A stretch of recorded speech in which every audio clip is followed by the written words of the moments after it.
Hello, thank you for joining me, Debbie from cariadcards.co, and today I'm going to be showing you how I made this card with these adorable little bows that were made using the new bow builder punch from Stampin' Up.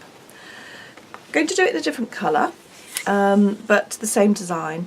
I've got my 6" by 6" card blank that I just buy out of a pack of 50, take one and fold it in half. I've cut a piece of Bermuda Bay card. Isn't that gorgeous, gorgeous colour? Look at it. Oh, beautiful. I've cut that to 14 centimetres by 14 centimetres, 5.25 inches by 5.25 inches. And I've cut a piece of this beautiful DSP that's just come out with the Spring Summer catalogue. Can you see it's got gold in, shiny gold?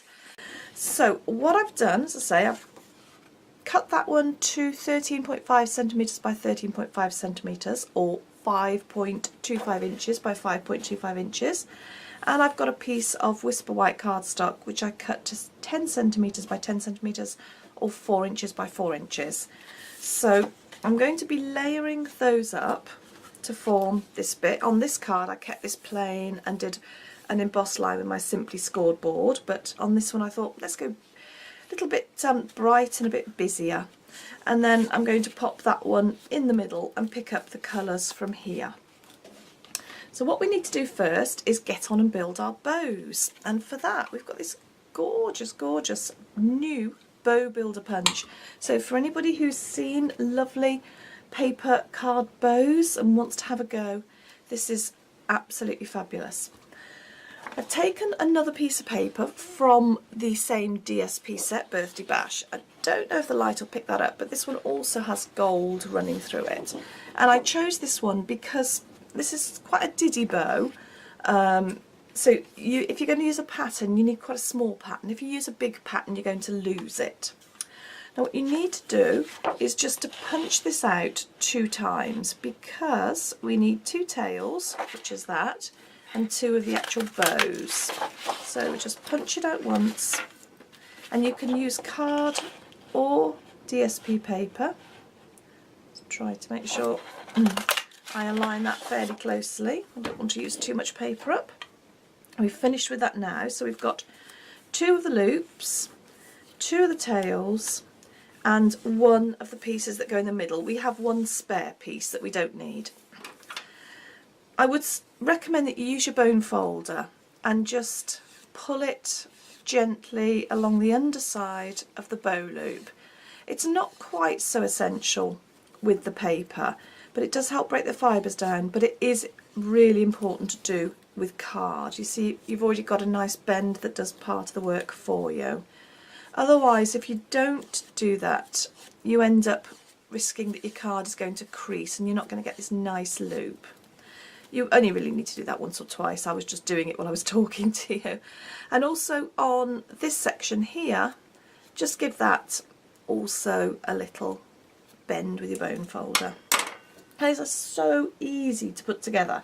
I would recommend using glue dots if you've got some. You could use paper glue. These are very small, but the glue dots work an absolute treat. So I'm just going to pop a glue dot on the rear side of one of these little tabs of the bow loops. And then all I'm going to do is bring the other side there and just join them up. So we've already got one of our loops. And the glue dots work beautifully for this. One on the other side, and again join that up.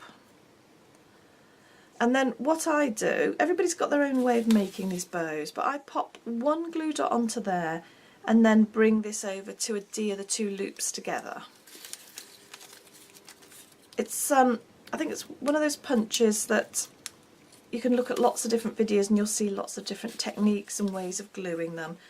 This is the way that I've found works for me. I have tried probably about 3 or 4 different ways, and I just like this technique. Now I'm going to bring this little, I don't know what you call it, decorative, I don't know, it's a little rectangle, isn't it? But it goes over the front and it hides that join.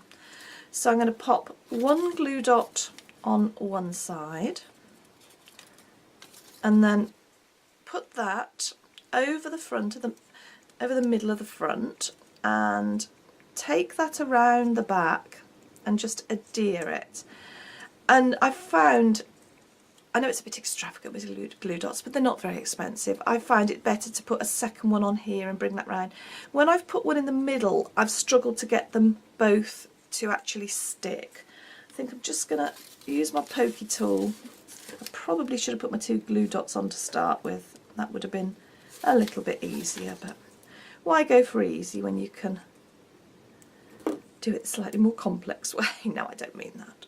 Okay, and then just take that round, and you can see that's really beautifully adhered. That's quite strong. I'm not going to go pulling it because obviously it is only held together with glue dots and it would come apart. Now, you can leave it like that. It's gorgeous, isn't it? Or you could put the tails on, which is what I'm going to do. So you've got the choice. You can put your tails in that direction, or you can put your tails facing downwards and have the bow. You can also use your bone folder on them if you want to get a little bit of movement again. I'm going to keep mine nice and straight. Now, these tails are going to glue underneath, so you need the glue dot on the top. So I'll just pick up another few, the one there and one there.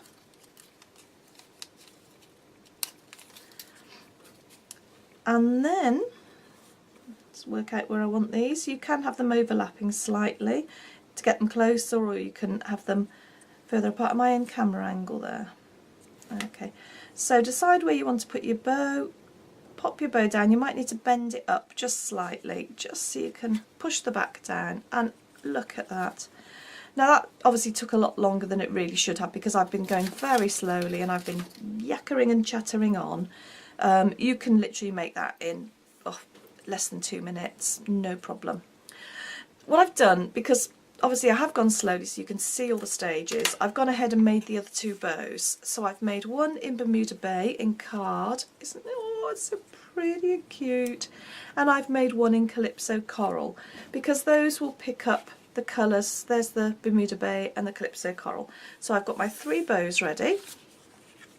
The last thing I'm going to do, just as my prep, is I'm just going to sponge around the edges of the white card to soften it and to tie the Bermuda Bay up. So I've got Bermuda Bay ink and finger sponge. In fact, I've got a new finger sponge dauber there. I obviously haven't used this colour before to sponge. So just going round the outside edge. The flatter you angle your dauber, the more colour you'll get in the card. If you hold it straight up like that, you'll just get a little bit around the edge. If you hold it like that, you'll get a decent amount of ink. So it all depends on the look that you want to go for. And there's all 4 sides inked up. I'll just close my ink. I'm always nervous of sticking my finger straight into the middle of the ink pad. I do tend to do that quite a lot. Next thing is to assemble our card. So I'm going to pop on my Bermuda Bay layer. I'm just using, as I normally do, some card glue. You can use double-sided, fast fuse, well probably not fast fuse, not to stick card, but snail, double-sided, I've said that haven't I? Whatever works for you really. There we go. I just like the glue because it does give me just a moment to move things if they don't fit, but you don't need a lot on the back. In fact, the more you put on, the more you risk the card starting to wrinkle later on, but a little bit around the edge like this, absolutely fine. Never had a problem with it. So just a bit around there. Make sure you get it the right way up for the card opening. This really is gorgeous paper, and it feels, you can feel the quality of it. Beautiful. Love it. Okay.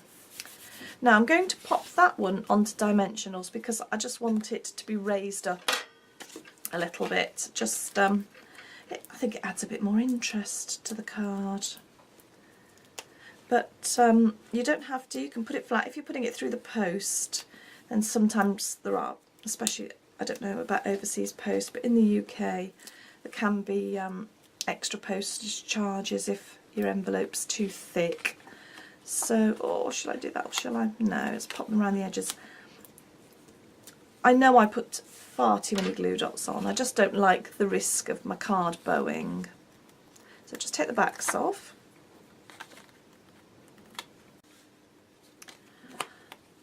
And then I'm going to place this onto the card, trying to get it as centrally as possible. I really like that effect. I just think it ties the whole thing together. And then I'm going to place my bows without gluing onto the card so I can check the position, make sure I'm happy with it, check the spacing. You know, once you've popped glue on, they're more difficult to move. So I'm happy with that. Oh, I really love these colours. Okay, and I'm back to my glue dots again. These really are wonderful on this card. Well, they're wonderful on any project, really. I don't know why they took me so long to start using. They stick anything to anything. They're absolutely brilliant. And another glue dot on the back of there.